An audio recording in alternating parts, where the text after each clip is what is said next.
કરાવી લે છે, પણ પછી જો એને માહોલ ન મળે ને તો બિચારાને મતમાં નથી આવતું.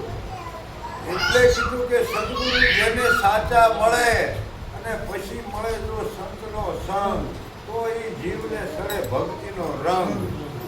નકે તો એકલા તો માણા કે વનમાં ઝાડ હોય ભૂંડું લાગે, એમ એકલા હોય તો કાંઈ મંથન થાય નહીં. આ તો કરત અભ્યાસ છે. આની પાછળ જેને આ થોડોક વૈરાગ હોય, આ વસ્તુ બે વસ્તુથી ઓળખાય છે, કાં પ્રેમ અને કાં વૈરાગ, આ બેમાંથી એક હોય તો આ નક્કી થાય મનસુખભાઈ. હા, તન મન ધન સદગુરુને સોંપતા કે અલખ ઓળખાય છે. દાન મન અને ધનની કુરબાની કર્યા પછી જે વધે ઈશ્વર છે, ઈ સંયમ છે, ઈ પોતે છે. આ શરીર 5 તત્વોનું બન્યું છે.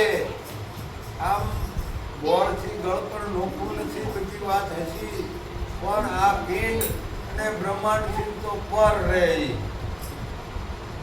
એટલે